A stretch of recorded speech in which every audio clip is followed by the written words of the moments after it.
परस्य एक देश अग्नि विस्फुलिंगवत स्फुटित विज्ञान आत्मा संसृति चेत। कहता है पूर्व पक्षी, परस्य एक देश, वो परमात्मा का ही एक अवयव। जैसे आपकी दृष्टांत भी है इसमें, अग्नि विस्फुलिंग आदि स्वयं श्रुति कह रही है, अग्नि विस्फुलिंग आदि के समान पृथक होकर स्फुटित होकर के विज्ञान आत्मा संसरते, विज्ञान आत्मा संसार को प्राप्त हुआ है यदि चेत। तथापि परस्य अवस्फुटनेन क्षत प्राप्ति ही। कहते यदि परस्माद वियुक्त होकर के वह विज्ञानात्मा अलग संसार को प्राप्त हो रहा है, ऐसा कहना भी ठीक नहीं है।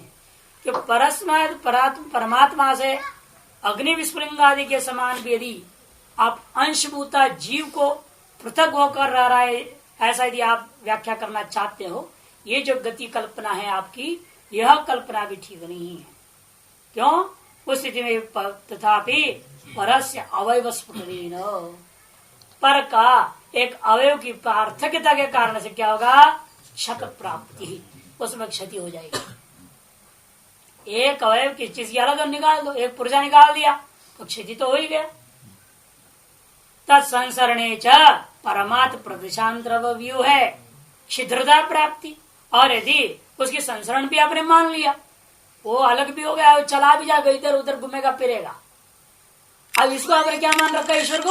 अच्छा, वो यही रह गया, और उसमें से एक अवयव निकल कहीं चला गया और वो संसरण कर रहेगा, तो एक अवयव के चले जाने पर यहां से क्या हो गया? अचल वस्तु में छिद्र पैदा हो जाना चाहिए, ये भी आपत्ति होगा। परमात्म प्रदेशांतर अवयव है तत्संसरणे च, माने परमात्मा का जो प्रदेश है उस प्रदेश से भिन्न प्रदेश में उस अवयव का व्यूह होने लग जाए तो छिद्रता प्राप्ति स्यात्। आवरणत्व वाक्य विरोधश्च। तो वहां पर आए ना, अकायम अव्रणम वसनाविरगम, ईशावास्य में अव्रणत्व जो कथन किया वो गड़बड़ा, ये तो व्रण हो गया, छेद हो गया ना, तो व्रण आ गया इसके अंदर, घाव सा हो जाएगा परमात्मा में, ये आपत्ति हो जाएगा। यदि अवयव मान करके, और अवयव का विच्छेद का नाम ही जीवात्मा है, और उस विच्छेद वाला अवयव में भ्रमणशीलता भी है, और जो अवयवी है वो अभ्रमणशील है, ऐसे यदि व्यवस्था करके चलोगे, अव्रणत्व आदि जो कथन है वो गुप्त हो जाएगा, वो जो श्रुतियां बिगड़ जाएगा, उन वाक्यों के साथ विरोध हो जाएगा। आत्मा अवयव भूत विज्ञानात्म संसरणे परमात्म प्रदेश अभाव। और दूसरी बात, आत्मा का अवयभूत जो विज्ञानात्मा ना, ये संसरण भी करेगा, कहाँ करेगा? परमात्मा जावत देश में व्याप्त है, उससे भिन्न भी कोई देश है जहां पर जा सकता हो? ये जो कुछ भी देश है परिकल्पित है, उस परमात्मा के भीतर स्वर्ग समस्त भुवन मंडल उसी का एक पाद के समान पाद में परिकल्पित है, उसी अंदर भ्रमण कर रहा है, बाहर तो भ्रमण कर ही नहीं सकता। परमात्म प्रदेशाभावात अवयवांतर नोदर व्यूहनाभ्याम हृदय शूलेन परमात्मा दुखित प्राप्त। क्योंकि एक ही जैसे आपके अंदर में दर्द दौड़ता है कि नहीं, खून दौड़ रहा है तो आपको कोई बुरा नहीं लगता है, लेकिन दर्द भी दौड़ता है ना, कई बार शॉक करंट जैसे, इतना परेशान होता है आदमी। इस तरह से जीवात्मा इसके अंदर दौड़ भाग करते रहेंगे, इतने सारे जीवात्मा। कभी कभी सोचते हैं तो बताओ, इतने सारे कार ट्रक दौड़ रहे हैं, सड़कें बन रहे हैं, खोदा खादी हो रहा है, सब बहुत परमात्मा में हो रहा है, तो उसी में परिकल्पित मान लिया तो ठीक है, यदि सत्य मान लो तो बड़ा मुश्किल हो जाएगा। ऐसे आपके जांग है और जांग पर भी पेड़ लगे हुए और उसको काट दिया जाए, ठीक है, उतरा बाल आपने निकाल दिया ब्लेड से, ठीक है, यहाँ तक तो ठीक है, बाद से खुदाई कर दिया सड़क बनाने के लिए, उधर गाड़ियां दौड़े जाए, बड़ा मुश्किल महसूस होगा कि नहीं होगा? और परमात्मा का यदि वास्तविक है उसके पर जगत मान हो तो बड़ा मुसीबत होगा, परमात्मा की तो हालत खराब हो जाएगी। यहाँ खुदाई हो रहा है, कहीं कुछ हो रहा है, कहीं कुछ हो रहा है, नहीं काटा छेंटी पाटी चलते रहता है कि बुलडोजर चल रहे हैं, और परमात्मा तो छेदा छादी हो रहा है, तो इसी ने कल्पित मानने में कोई आपत्ति। सत्य में मानने पर क्या? जैसे हमारे शरीर में अनेक बहुत कुछ हो रहा है अंदर, तो हमें तो कोई टेंशन नहीं है, लेकिन उसको हम लोग जैसे अज्ञान नहीं है क्या? उसको हर चीज का ज्ञान रहता, समस्या तो ये है। तो हम भी जानते ना अंदर क्या, नहीं हम नहीं जानते ना, कौन कीटन क्या कर रहा है कुछ नहीं मालूम आपको। जब बीमारी होता है तब डॉक्टर बताए चेकिंग करो, खून टेस्ट करो, ये टेस्ट करो, वो टेस्ट करो, वो भी बेचारे अनुमान ही करेंगे, इतना से इतना, इतना से इतना, इतना से इतना हो सकता है, ऐसा हो सकता है, वैसा हो सकता है, और दवा दारू देते रहेंगे, कुछ नहीं पता चलता। आपको क्या पता है अंदर क्या क्या हो रहा है, कितने रोग के कीटाणु क्या अपने दंड बैठक फैल रहे हैं, मौका ढूंढ रहे हैं, आपको क्या मालूम है। जब बुखार आ जाता है उसके बाद पता अरे तो बुखार कीटाणु जो है बलवान हो गए, हमारा खाया पिया सब यही खाते रहे, इसका मतलब आज तक आपको लग रहा है मैं खा रहा हूं, और खा रहे हैं कौन, वो रोग के कीटाणु। ये तो अपने को कुछ नहीं है, हम लोग तो पूरी अज्ञान में है। क्वचित चाला थोड़ा पता भी चल जाए तुरंत उसकी इलाज में लग जाते हैं, इसीलिए। और वह तो पूर्ण ज्ञानी है, उसको तो हर चीज मालूम रहेगा, कहाँ क्या हो रहा है, कैसे हो रहा है, कुछ भी सुई भी हिल जाए मालूम हो जाएगा उसको, तो इसीलिए उसके तो बड़ा दुखी होगा।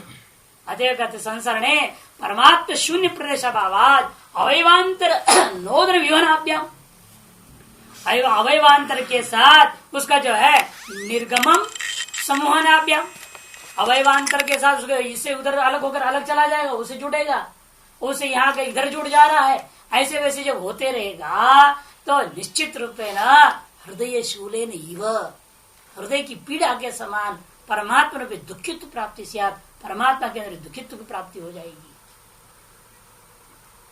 परमात्मा के महान दुख स्वप्न संचारवत तस्मा जीव संचार इसे स्वप्न संचार के समान जीव का संचार मानना ही होगा। और स्वप्न संचार में वह स्वाप्र पुरुष क्या है, तादात्म्य हो जाता है, नहीं इसे वहां भी दुखी रहता है वो। उसी अगर परमात्मा सकल ज्ञान वाला है, स्वप्रमत भी आप मान लो ना सारा संचरण को, तो भी काम नहीं चलेगा। यथा स्वप्न दृष्टा स्वप्न संचरण के कारण से दुखी हो जाता है, फिर भी वो परमात्मा स्वप्न के स्वप्न का दृष्टा होने से वह भी स्वाप्निक दुखों से दुखी हो जाएगा। कहते हैं वो दुखी होने दो, क्या दिक्कत, हम भी दुखी, वो भी दुखी, रहने दो, है नहीं। तो दृष्टांत तो दृष्टांत है, अग्नि विस्फुलिंग दृष्टांत श्रुति ने दिया है, इसलिए परमात्मा का सावयव मानना पड़ेगा। चाहे सावयव मानने पर वो दुखी होता है चाहे सुखी होता है हम नहीं जानते, मानेंगे हम, ये श्रुति कह रही है। अग्नि विस्फुलिंगाय दृष्टांत श्रुते न दोष, परमात्मा का दुखी होना कोई दोष नहीं है। जीववत परमात्मा को भी दुखी सिद्ध कर दीजिए, है कि नहीं। परमात्मा अत्यंत दुखी, क्यों, सावयवत्वात् जीववत, ऐसा बना अनुमान कर दो।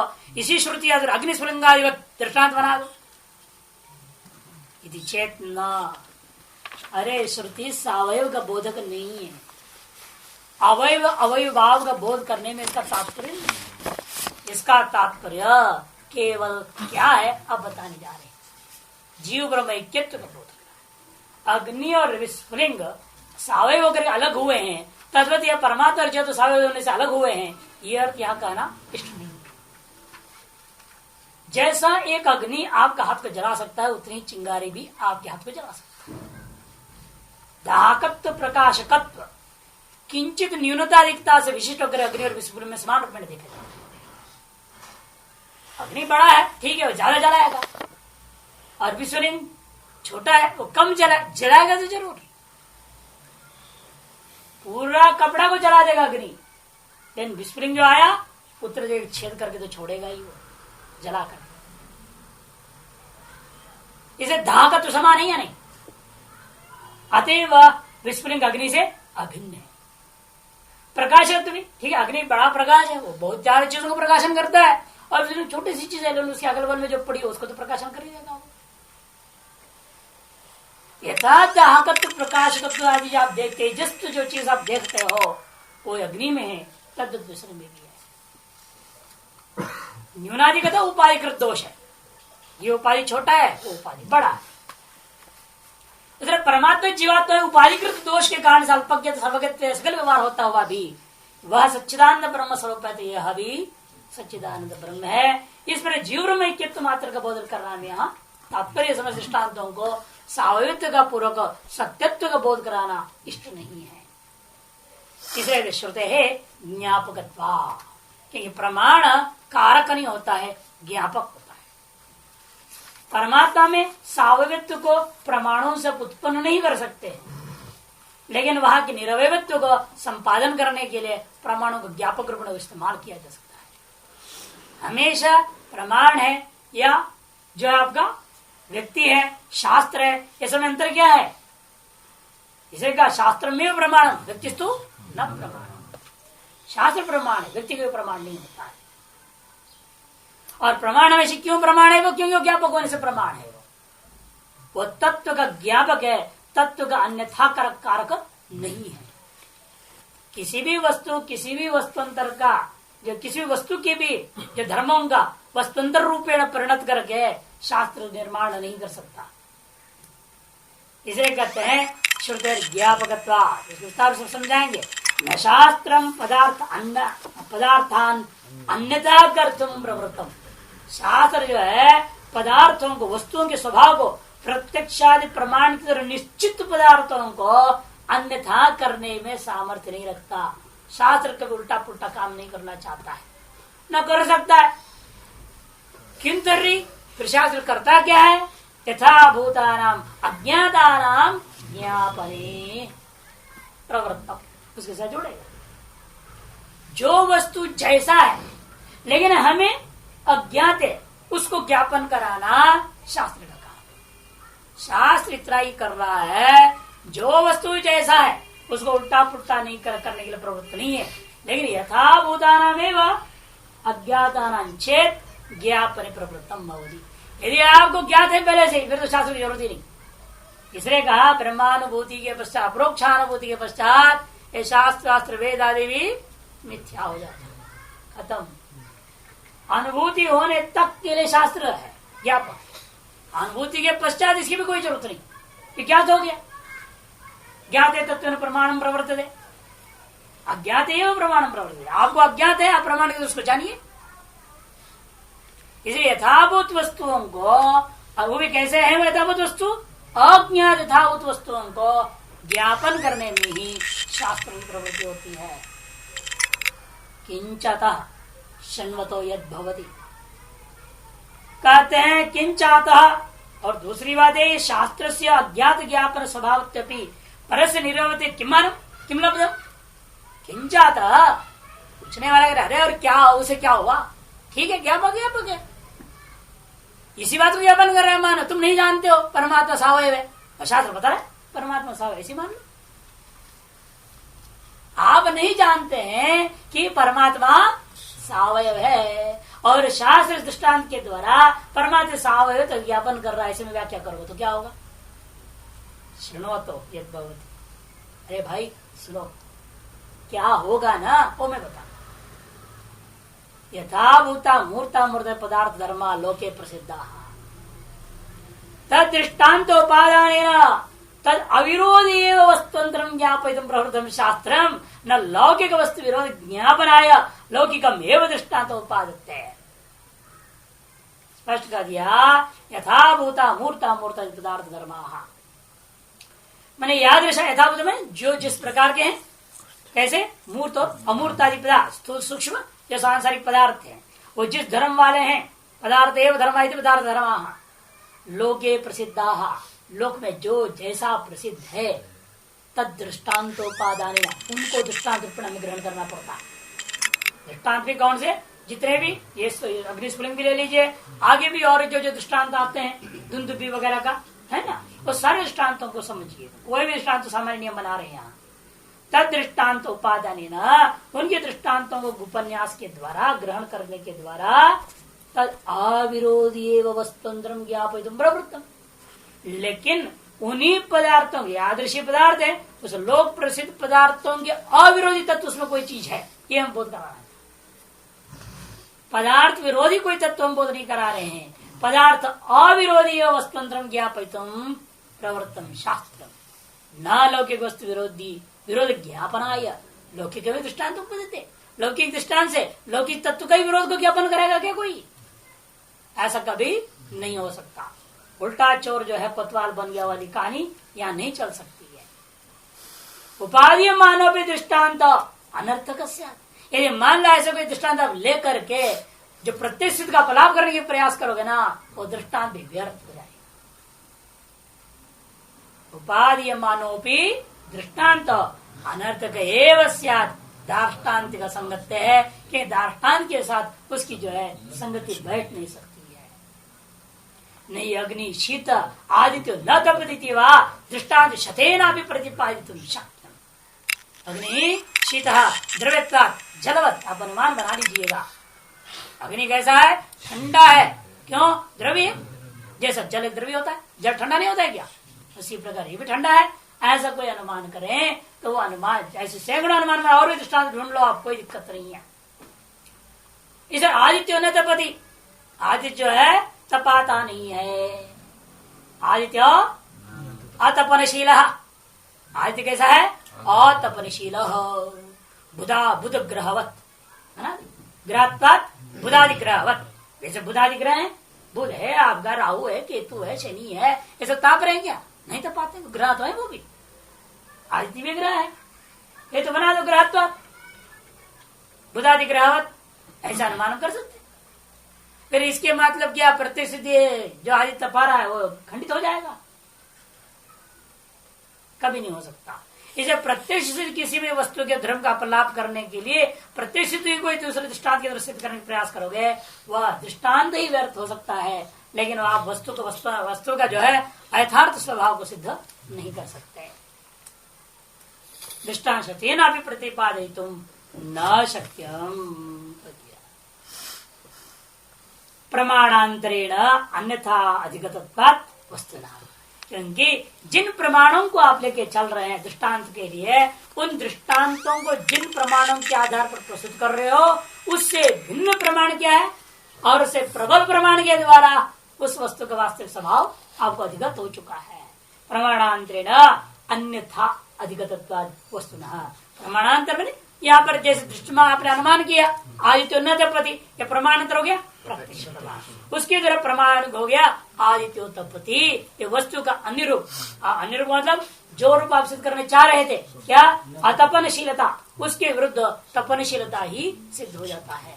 जरा शीतत्व सिद्ध कर रहे थे, उसके विरुद्ध उष्णत्व ही अग्नि में सिद्ध हो जाता है प्रत्यक्ष प्रमाण के द्वारा। प्रमाणांतरेण अन्यथा अधिगतत्वात् वस्तुनः। अच्छा, प्रमाण प्रमाणांतर विरुद्धते, और एक प्रमाण दूसरे प्रमाण के साथ परस्पर विरोध हो जाए, ऐसा तो कभी नहीं हो सकता। सर्व प्रमाणानुकूल ही वस्तु का बोध होता है। क्योंकि ये जो, इसलिए क्या कहते हैं, प्रत्यक्ष के अलावा अनुमान क्यों बनाया? कहते हैं जो प्रत्यक्ष के विषय नहीं है ना, उसे बोध करने वाला अनुमान बना दो। नहीं तो फिर यदि प्रत्यक्ष विषय को भी अनुमान बना परस्पर विरोध खड़ा कर दोगे तो दोनों प्रमाण अप्रामाणिक हो जाएंगे। भले प्रत्यक्ष सिद्ध वस्तुओं को ठोस करने के लिए अनुमानिक रेसे का प्रवृत्त हुआ करते हैं, हो गए, लेकिन वो प्रत्यक्ष विरुद्ध के लिए अनुमान का प्रयोग नहीं कर सकते। प्रत्यक्ष न सुबुद्धम अपनी, वहां कहते प्रत्यक्ष के द्वारा सम्यक सुष्टु प्रकरण जाने हुए वस्तु को भी पुनर्नुमान ज्ञायन्ते अनुमान ही कर सिका। ये तो ठीक है, लेकिन प्रत्यक्ष विरुद्ध तो नहीं चल रहे ना वो। इस तरह से कोई भी प्रमाण का विषय हो, वह दूसरे प्रमाण के साथ विरोध नहीं कर सकता। नच प्रमाणम प्रमाणांतरण वर्धते, प्रमाणांतर अविषय में वही प्रमाणांतरण ज्ञापयति। आगे ना, एक प्रमाण का जो विषय नहीं है उस विषय को दूसरे प्रमाण ज्ञापन कराता है। न च लौकिक पद पदार्थाश्रयण व्यतिरेकेण आगमेन शक्यम अज्ञातम वस्तुतंत्रम अवगमितुम। और दूसरी बात, लौकिक पद पदार्थ को छोड़ करके क्या वेद आपको किसी तरह से कैसे बोध करा देगा? जैसा भी बोध कराने के प्रयास करेगा वो तो लौकिक साधन ही होगा। आगे आकाश टपक के बोध कर रहे, फिर आकाश भी तो लौकिक है, टपकना भी तो लौकिक है। आप कुछ भी बोलो, जैसा भी बोध कराना है, तो बिना लौकिक संसाधनों का अज्ञात तत्व को कोई बोध नहीं करा सकता। अतः श्रुति भी लौकिक दृष्टांतों के द्वारा उस एक विलक्षण अज्ञात तत्व को बोध कराने का प्रयास करती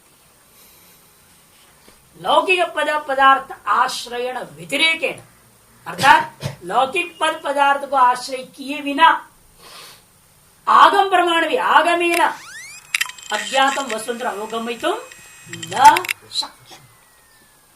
अज्ञात वस्तुंतर का बोध कराना संभव नहीं है। तस्मात् प्रसिद्ध न्याय अनुसरता न शक्या परमात्मा सावयव अंशांशित्व कल्पना परमार्थ प्रतिपादितुम। इसलिए प्रसिद्ध न्याय जो दृष्टांत है, न्याय से दृष्टांत, ये जो प्रसिद्ध दृष्टांत अग्नि विस्फुलिंगाय दृष्टांत है, नदी समुद्र दृष्टांत इत्यादि दृष्टांत है, इन दृष्टांतों का अनुसरण करता हुआ परमात्मा के अंदर सावयवत्व अंशांशित्व आदि की परिकल्पना का परमार्थता प्रतिपादन करना, वस्तुतः करके प्रतिपादन करना संभव नहीं है। न प्रतिपादितुम शक्या, प्रतिपादन करना संभव नहीं है। तत्वमस्यादि वाक्य अध्यक्षादि विरुद्धार्थ बोधि दृष्टम, ऐसा कह सकता है। प्रत्यक्षादि जो है विरुद्ध अर्थ तत्वमसी, इसे वाक्यार्थ क्या है? प्रत्यक्ष विरुद्धार्थ अवबोधि है। तत्वमस्यादि वाक्यम प्रत्यक्ष विरुद्धार्थ अवबोधि, भिन्नत्वेन अनुभूय मानत्वात् घटपटवत्, कोई अनुमान ऐसे कर दिया।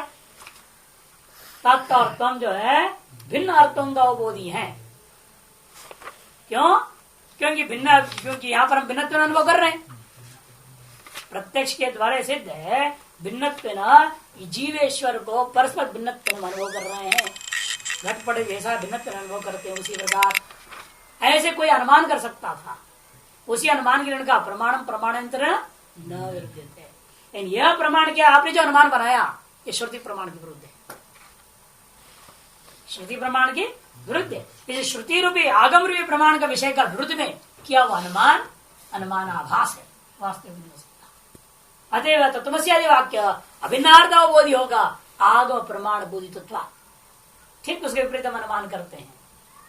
तत्वमस्यादि वाक्यम अभिन्नार्थावबोधि अद्वैतार्थावबोधि। क्यों?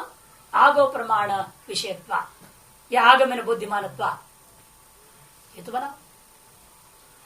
यथा स्वर्गादि क्या है? आपने प्रतिष्ठित देखा क्या? आपके लोक से भिन्न कोई स्वर्गलोक भी है, कौन जानता है? आप गए थे कहीं स्वर्ग में जाके आए क्या? तो कैसे मालूम हो गया स्वर्ग भी है? आगम से मालूम हुआ। इसीलिए यथा स्वर्ग को यथार्थत्वेन अवबोध करे आगम ने, उसे तत्वमसि वाक्यों के द्वारा अभेद का ही बोध करा रहा है आगम। अतएव आपका अनुमान ऐसा। इस प्रकार से तर्क कुतर्कों को करने वालों के लिए ये सामान्य रूपेण इन्होंने भाष्यकार ने दर्शा दिया, आपको इसे विशेष रूप में ग्रहण कर लें। कहते हैं फिर भी क्या करूं, श्रुति का फिर अर्थ बताओ आप। मेरे को तो लगता है सावयवत्व नहीं घटता ये मामला। क्षुद्रा विस्फुलिंगा ममैवांशिति श्रुते, श्रुति श्रूयते स्मर्यते च, श्रुति स्मृति दोनों देखने मिल रहा है। क्षुद्र विस्फुलिंगा तो के बारे में ममैवांश जीवों की जीवों को तो सनातन कह दिया। चिन्ह ये सब वाक्य भी एकत्व प्रत्यार्थ परत्वा, एकत्व का ज्ञान कराने के लिए ही ये प्रयोग किया गया है। कहते कैसे एकत्व का बोध हो जाएगा? कहते अग्निर ही विस्फुलिंग अग्निरेव, अग्नि से जो पृथक होकर प्रतीत जो होता विस्फुलिंग है वह वास्तव में अग्नि है, ये कहने का तात्पर्य। एकत्वम प्रत्यारो दृष्टो लोके, एकत्व का ज्ञान करता कराने में समर्थ है यह दृष्टांत ऐसे स्वयं लोक में भी देखने को मिलता है। बताएंगे और इसको तदाचा अंशो अंशिना एकत्व प्रत्यार, इसीलिए अंश का अंशी के साथ एकत्व को बोध कराने के लिए जितने भी ऐसे परस्पर भेद वाला दृष्टांत है सारे दृष्टांतों को ही समझना।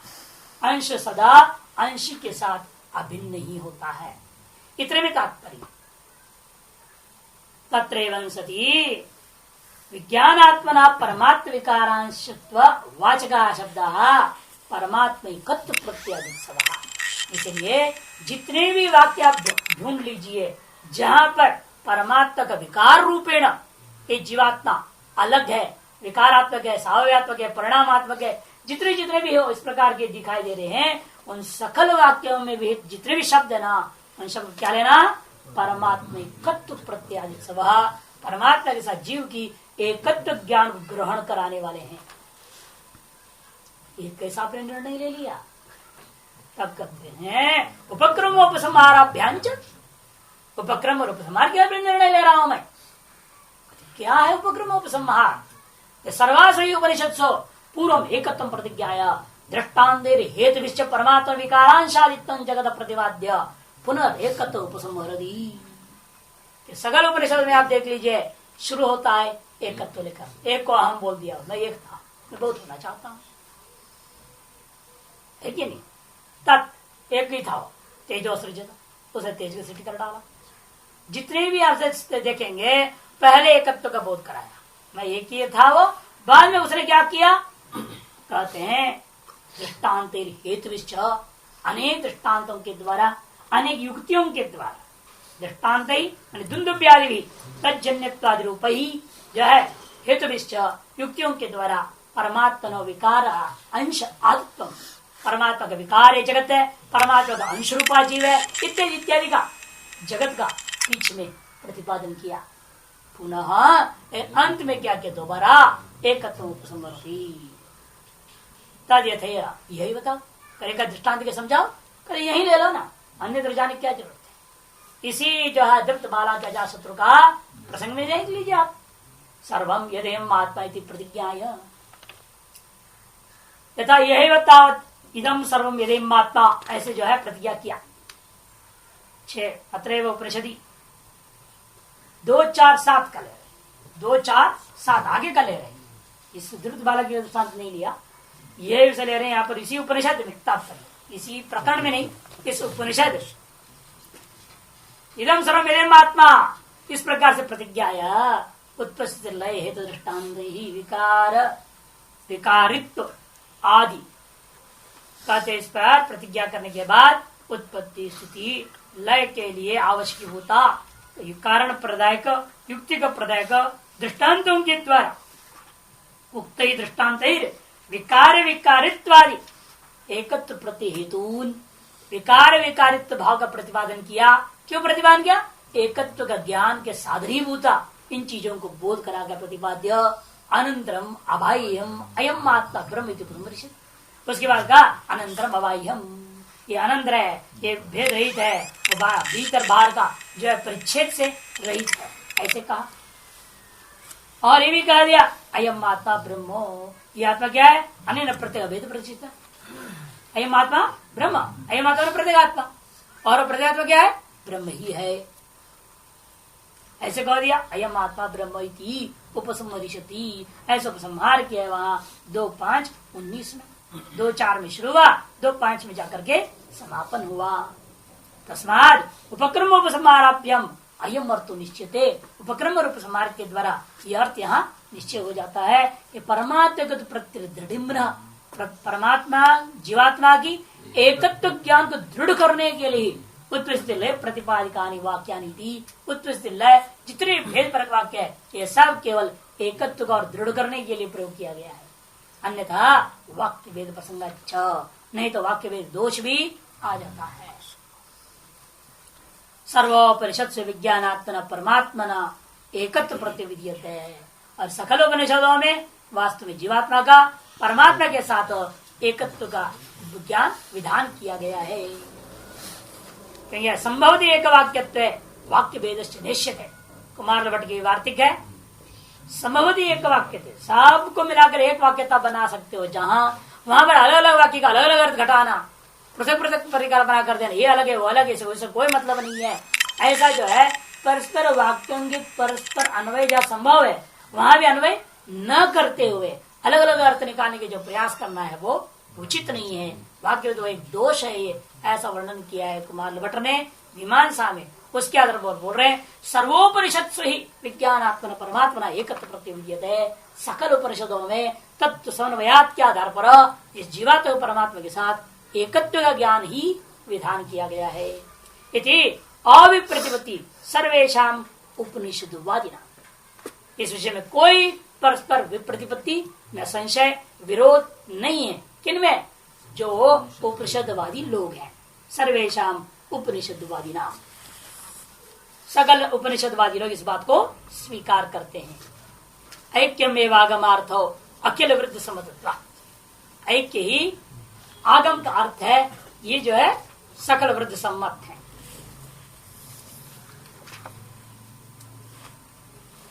जो नीचे दो नंबर टिप्पणी, सर्वेषां वेदांत वाक्यानाम ऐक्य महातात्पर्य, सकल वेदांत वाक्यों का ऐक्य में ही महातात्पर्य अपि फिर भी अवान्तर तात्पर्य सृष्टियादि विवक्षित अवान्तर तात्पर्य से सृष्टि आदि को भी ग्रहण कर लीजिएगा। तद वाक्य रीति आशंका तब कहते नहीं ऐसा भी नहीं कर सकते, इसके अवान्तर तात्पर्य कुछ रहे महातात्पर्य कुछ और हो जाए, ये नहीं हो सकता। इन वाक्यों का कोई अवान्तर तात्पर्य नहीं हो सकता है, सभी के सभी का एक ही तात्पर्य है, जीव ब्रह्म ऐक्यत्व का बोध कराने के लिए। ऐक्य विधि तत्वमादि वाक्यम तेन ऐक्य वाक्य एक वाक्यत्वेन योग मन शेषितम तस्मिन् संभवति सति सृष्टियादि वाक्यानां सृष्टियादि अर्थत्व कल्पना न युक्ता संभवति एक वाक्यत्वे तद्भेदस्य अन्यायत्व इति भावः। एक वाक्य तो संभव है, वहां पर भेद की परिकल्पना करना उचित नहीं होता है।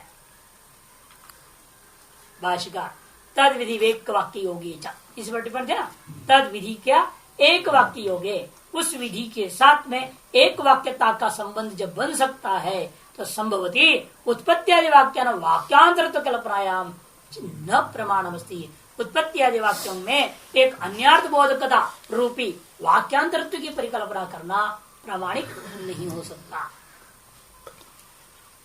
क्योंकि इसमें को भी है ना फलवत् सन्निधौ अफलम तदंगम न्याय। इसलिए यहाँ 4 नंबर टिप्पणी दिया न 4 और 5 में ही है, फलांतरं च कल्पयित न च कल्पयितम कल्पयितव्यम स्यात्। दूसरा ये तो प्रमाण नहीं है, यदि इसको वाक्यांतर मानोगे ना तो फलांतर की परिकल्पना कर दो। इस फल के द्वारा लक्षणीय वस्तु क्या होगा, क्या फल मिलेगा, इसको भी उस वाक्यों का विचार कर वो भी नहीं हो सकता, क्योंकि जो है फलांतर परिकल्पना कर ही नहीं सकते, क्योंकि उनका न्याय मीमांसा में फलवत् सन्निधौ अफलवत् तदंगम। फलवान वाक्यों के सन्निधि में पठित अफल वाले जितने भी वाक्य होते हैं उस फल वाले वाक्य का ही अंग हो जाते हैं। जैसे अग्निहोत्रम जिया सुर काम रूपी फलवान वाक्य के सन्निधि पठित दधना ज्योति इत्यादि वाक्य जो होते हैं वो क्या होते हैं, कि अग्निहोत्रम ज्योति ले लीजिए, उत्पत्ति विधि लीजिए, उत्पत्ति विधि भी स्वतंत्र विधि नहीं है, वह किसी अन्य फल के लिए नहीं होता, किंतु फलवान वाक्य के सन्निधि पठित होने से उसका अंग रूपा हो जाता है। तद्वत यहाँ पर भी समझना, तस्माद उत्पत्ति श्रुतिया आत्मगत प्रतिपादन पराहा, इसलिए उत्पत्ति आदि जितनी भी श्रुतियां हैं जीव ब्रह्म एकत्व का ही प्रतिपादन पर घटानी होगी। अत्र संप्रदाय विधा आख्यायिकान संप्रचक्षता है। इस विषय के लिए द्रविड़ाचार्य जी का एक कहानी उन्होंने जो बताया हुआ वो आख्यायिका को ला रहे हैं।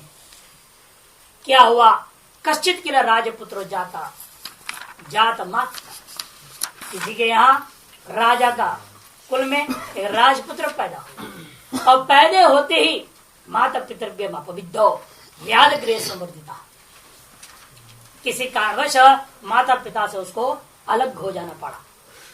अलग होने जाने के बाद में वह व्याध का घर में वो बढ़ते गया, व्याध का घर में बढ़ गया, बड़ा हुआ समर्दिता, स्वमुष्य वंशताम अजानन। अब वो बालक बढ़ रहा है लेकिन उसे मालूम नहीं मैं किस वंश का। मयूर वर्मा की कहानी लग रहा है, मयूर वर्मा राजा हुए दक्षिण भारत में, द्रविड़ाचार्य बोल रहे हैं अपने वहीं का कहानी बता रहे होंगे। उसका साथ वैसे ही हुआ, उसका माता पिता जो शत्रु लोगों ने उस पर वार कर दिए, उसके पिता का मौत हो गया। अब रानी क्या करेगी, वो बच्चा को भी मारने के लिए लोग पीछे पड़े, तो रानी वहां किस तरह से भागी, बच्चे को लेकर के ले जा करके अपने जो उनके कपड़ा धोने वाला था उसके हाथ में, रजक के हाथ में दे दिया। और रजक ने देखा यदि हम यहाँ पर इसी राज्य में रहेंगे, राजधानी में मैं रहता हूँ, ये मेरे पास बच्चा है, अब ये तुझे तो तेज तो रहेगा, तो राजा का पुत्र राजकुमार है, अब मैं कैसे उसको संभालूंगा, मुश्किल हो जाएगा। उसने क्या किया, उस राजधानी से बाहर गांव में जा करके व्याध के हाथ में दे दिया। वहां पर उसने क्या किया, तो पाल रहा था, उसको बहुत देखा सुष्ट शरीर है, बताया नहीं उसको कि तुम राजपुत्र हो, उसको बताया नहीं था वो व्याध को, उस रजक ने, ये राजा का बेटा है, ऐसे ही दे दिया, इसको तुम पालो करके। और व्याध पालते रहा, जब जवान होने लगा, लेकिन बीच बीच रजक जाता था आता था, धोबी जो था वो आता था जाता था, आते जाते उसको सब बाकी बातें चुप्पे चुप्पे में से सिखाता था, उस बच्चे अच्छी बातें सिखाता था, नहीं तो व्याधि रह जाता बेचारा, अज्ञानी मूढ़, केवल बाण चले पशु मारना जानता हो। इसलिए जान के अलग से जब जो घूम भिल गया वैसे अलग होकर जो तो इस समय चले जाएगा, शिक्षा दे के आएगा। लेकिन ये कभी नहीं बताया तुम राजकुमार। और फिर तो दंड बैठक पेलना तलवार चलाना सब ट्रेन करते गया। फिर क्या किया उसने, जो राज पुरोहित था और उस रजक ने उस राज्य में राजा के संतानों को जो शिक्षा देने वाले लोग होते थे चलाना, विशेष रूप में अस्त्र शस्त्र चलाना, उन लोगों को बोला कि भाई आप उस बालक को सिखाइए। किसको ये नहीं बताया यही राजकुमार है। उसने कहा कि हम एक बालक को देखे जंगल में, बहुत दिव्य और बहुत बढ़िया ढंग से वह कर सकता है, यदि आप लोग उसके नेतृत्व में जुड़ जाओ और उसको शिक्षा दे दो तो आपके सारा दुख दूर हो जाएगा। उन्हें क्या मालूम वही राजकुमार है, लेकिन वो लोग जुड़े गए, जंगल में छिप छिप के जाते तो पूरी शिक्षा देते मयूर वर्मा को। जैसे पूर्ण जवान हो गया और उसने जो है आ गया। रजक ने बोला एक मल आया हुआ है हमारा देश में और राजा उसका समर्थन में है और जरा दुष्ट है, वो क्या कर रहा है, हमारे राजद्वार पे लंगोटी टांग दिया है उसने अपना। और कहता है जिसकी हिम्मत है इस राज्य के अंदर इसको तोड़ के आवे। अब उसने कहा ये मौका है, तुम समर्थ हो, इसको काट और चलो।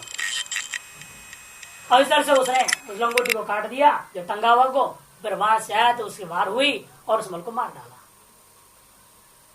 तुरंत वो जो शत्रु राजा था उसने उसको समझ में आ गई कि कोई और नहीं हो सकता, वही राजपुत्र जरूर होगा।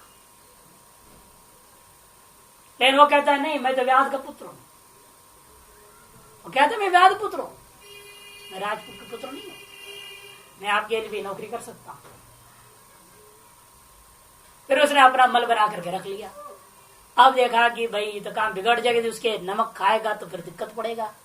तो रजक ने उसको मना किया, फिर प्लानिंग किया और सब उसको सच्चाई कहानी पूरी बताई गई। तुम वास्तव में राजगद्दी के अधिकारी हो, कहां तुम उसके नौकर बनने जा रहे हो। फिर वो उसने भिड़ा, फिर उसने उसकी लेकिन पौरुषता से उस शत्रु के राजा के बेटे से प्रेम कर रही थी। ये सब होकर के बाद बहुत बड़ी कहानी है। फिर वापस मयूर वर्मा राजा बन जाता है। उसके सदृश दृष्टांत थोड़ा अंतर करके ले रहे हैं जान करके द्रविड़ाचार्य, उसको शंकराचार्य जी ने भी ले लिया। माता पितृ अपविद्या में अलग कर दिया गया था। व्याध गृह संवर्धित समुष्य वंशता अजानन, वह ये नहीं जानता था मैं राजवंश का पुत्र हूँ, न जानते हुए व्याध जाति प्रत्यो व्याज जाति कर्माणी वर्तन्ते, व्याज जाति के अनुरूप ज्ञान वाला और व्याज जाति के कर्मों को वो करते हुए रहने लगा। न राजा अस्मी थी राजा कर्माणी वर्तन्ते, मैं राजा हूँ ऐसे न जानने के कारण से राज जाति के अनुकूल कर्मों को वो अनुवृत्त नहीं किया। यदा पुनः कच्चित प्रमुख कारण को राजपुत्र से राजश्री प्राप्त योग्यता जानन अमुष्य पुत्रता बोधित। कभी कोई परम कारुणिक पुरुष उस राजपुत्र की राजेश्वरी प्राप्ति की योग्यता को देख करके जानते हुए अमुष्य पुत्रताम बोधेती, उसको बोध करा दिया तुम अमुक का पुत्र हो, न तुम व्याधो अमुष्य राज्य पुत्र कथंचित व्याध ग्रह अनुप्रविष्ट थी।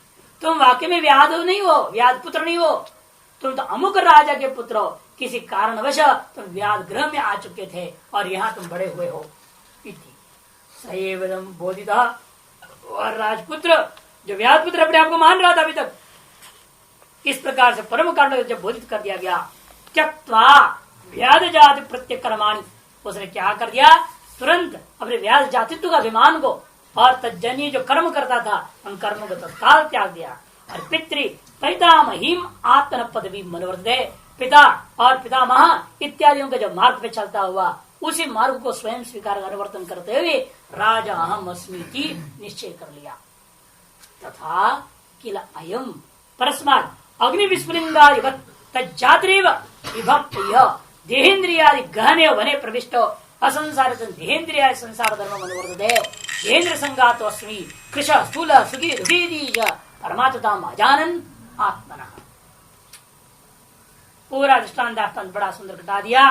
ठीक उसी प्रकार से अग्नि विस्फुलिंग का दृष्टांत घटा दिया। देखो अग्नि विस्फुलिंग के समान ये परमात्मा से जीवात्मा अलग सा हुआ प्रतीत होता है। तज्जातिरेव, तब भी वो परमात्मा ही है। इंद्र भी क्या हो गया, देहेन्द्रियादि रूपी जंगल में भटक रहा है व्याध के जैसे। यह संसारे देहेन्द्रियादि गहने वने प्रविष्टो असंसारी सन असंसारी होते हुए भी देहेंद्रिय संसार धर्म अनुवर्तते, देहेंद्रिय संसार धर्म को, जैसे व्याध धर्म को अनुवर्तन किया, जैसे यहाँ संसार धर्म का अनुवर्तन करने लगा। और देहेंद्र संघातोस्मी, जिसको कहते मैं व्याधोस्मी बोलता था, वैसे कहते देहेंद्र संघातवान अस्मी। और कहते मैं कृष्ण हूँ, स्थूल हूँ, सुखी हूँ, दुखे हूँ इत्यादि परमात्मताम अजानन, अपने अंदर विद्यमान आत्मना परमात्मताम, अपने स्वरूपभूत परमात्म रूपता को न जानते हुए ऐसे व्यवहार करता है। इतने कोई कृपाल गुरुदेव मिल गया, न तो मैं तदात्मक परमेव ब्रह्मासी असंसारित प्रतिभूता आचार्येण हित्वा एषणात्रयानुवृत्तिंच ब्रह्मैव स्मृति प्रतिबुद्धते। तब वो व्यक्ति जो है एतदात्मक परम तम एतदात्मक परमेव ब्रह्मस्मि, तुम वास्तव में जो है ना इस रूप वाला सच्चिदानंद रूप वाला परम परमात्मा ही हो, असंसारी हो, ऐसे जब जगा दिया आचार्य जगाए जाने पर वो क्या करता है, हित्वा एषणात्रयानुवृत्तिं च, और उसने एषणात्रयानुवृत्ति को त्याग करके ब्रह्मैवस्मीति प्रतिपदिते। अतः ऐसा न तुम में तद, ऐसा नहीं कर देना, न तुम में तद, जो तुम सोच रहे हो मैं अज्ञानी हूँ, कृष्ण हूँ, स्थूल हूँ इत्यादि, ये तुम नहीं हो, किंतु परमेव तुम ब्रह्मस्मि।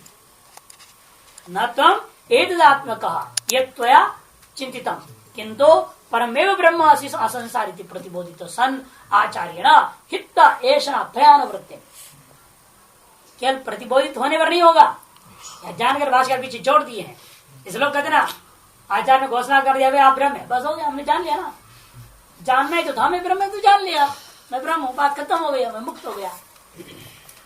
ऐसा नहीं, आचार्य प्रतिबोधित करने मात्र से आप ब्रह्म नहीं हो जा सकते हो, अपने स्वर पे स्थिर नहीं हो सकते हो। बुद्धि से जान तो लिया लेकिन स्थिर नहीं हो सकते जब तक हित्वेषणात्रयानुवृत्तिं च ब्रह्मैवस्मीति प्रतिबद्धते। एषणात्रय की अनुवृत्ति जो थी उसको त्यागना पड़ेगा, उस वासना को नष्ट करनी पड़ेगी, तब जा करके ब्रह्मैवस्मी ऐसा वो अनुभव कर लेता है।